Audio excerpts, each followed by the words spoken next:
বন্ধুরা, কেমন আছেন সবাই? প্রিয়াঙ্কা রান্নাঘরে আপনাদের স্বাগত। আজ আপনাদের সাথে মটনের একটি রেসিপি তৈরি করছি, যা খুব অল্প সময়ে বানিয়ে নেওয়া যায়। চলুন কথা না বাড়িয়ে রেসিপিটি শুরু করা যাক।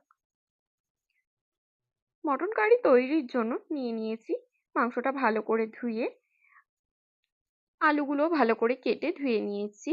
নিয়ে নিয়েছি সামান্য পরিমাণে পেঁয়াজের কুচি, আদা ও রসুন বাটা, পেঁয়াজ বাটা ও সামান্য কাঁচা লঙ্কা ও শুকনো লঙ্কার বাটা।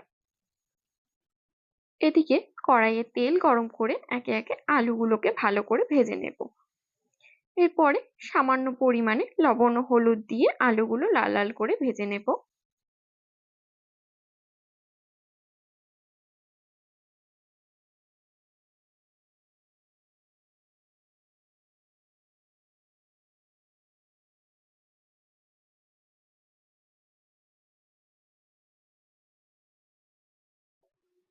আলুগুলো ভালো করে ভেজে নিয়েছি। এবার কড়াইয়ে সর্ষের তেল গরম করে দিয়ে দিলাম তেজপাতা ও গোটা গরম মশলা। এবার আগে থেকে কেটে নেওয়া পেঁয়াজগুলোকে ভালো করে লাল করে ভেজে নেব।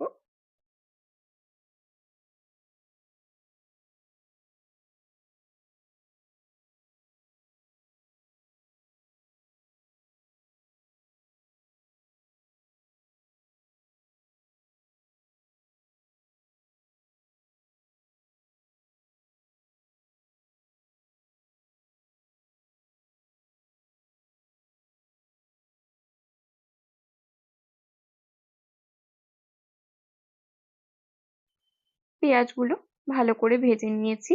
এবার আগে থেকে তৈরি করা বাটা মশলাগুলো দিয়ে দেব।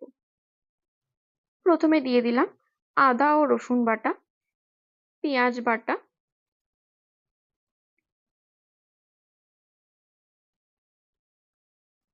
কাঁচা ও শুকনো লঙ্কা বাটা।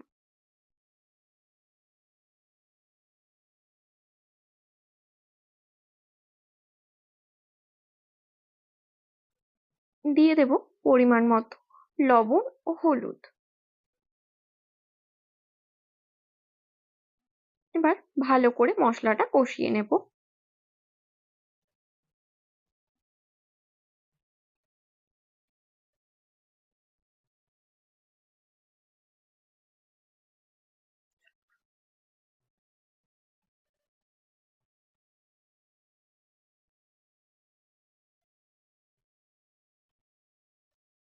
এবার একে একে মাংসগুলো দিয়ে দিলাম।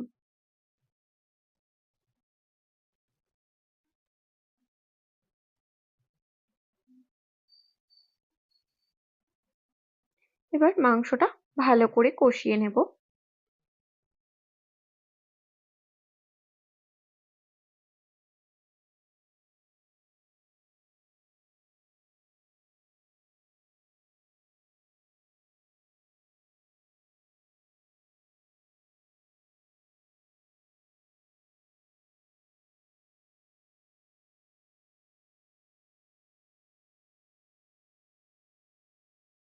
প্রায় 30 মিনিট মতো ভালো করে ঢেকে ঢেকে মাংসটা কষিয়ে নেব।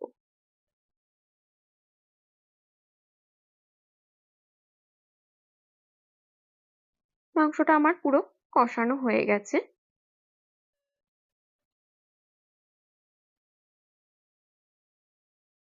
এবার প্রেসার কুকারে মাংস ও আলু একসাথে দিয়ে পরিমাণ মতো জল দিয়ে দেব।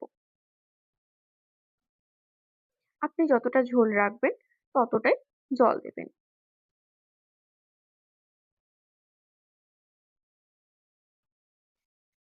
ঢাকনা বন্ধ করে 5টা মতো সিটি দিয়ে নিয়েছি।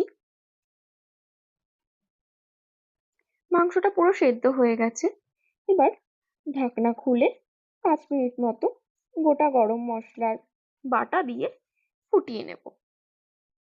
রেসিপিটি কমপ্লিট হয়ে গেছে। রেসিপিটি যদি ভালো লাগে একটি লাইক দিয়ে চ্যানেলটি সাবস্ক্রাইব করে দেবেন।